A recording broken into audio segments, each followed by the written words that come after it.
क्या बहुत पुराने समय की बात है। एक छोटे से गांव में एक बूढ़ा आदमी रहता था। उसका नाम अब्दुल रहीम था। वो बहुत गरीब था। उसके पास न धन था न कोई बड़ा घर। बस गांव के किनारे एक छोटी सी मिट्टी की झोपड़ी थी और दिल में अल्लाह पर पूरा भरोसा। अब्दुल रहीम की जिंदगी आसान नहीं थी। हर सुबह वो फज्र की नमाज पढ़ता और फिर काम की तलाश में गांव की गलियों में निकल जाता। कभी किसी के खेत में काम मिल जाता तो कभी लकड़ी काटने का। लेकिन कई दिन ऐसे भी होते जब उसे कोई काम नहीं मिलता। फिर भी उसने कभी अल्लाह से शिकायत नहीं की।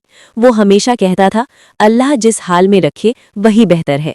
गांव के लोग भी उसकी सादगी और सब्र की वजह से उसे पसंद करते थे। लेकिन उसके दिल में एक आदत थी जो उसे दूसरों से अलग बनाती थी।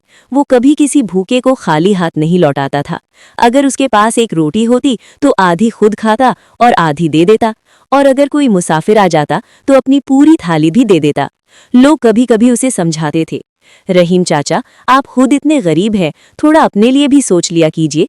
लेकिन वो मुस्कुरा कर कहता, जिसका कोई नहीं होता उसका अल्लाह होता है।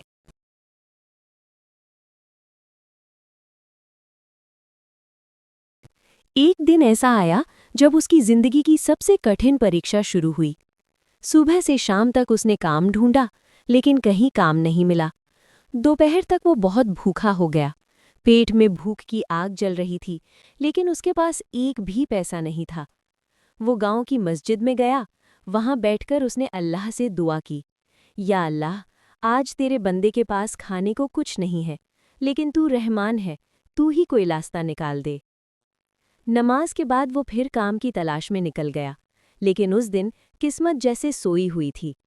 शाम होने लगी, आसमान लाल हो रहा था और ठंडी हवा चलने लगी। अब्दुल रहीम बहुत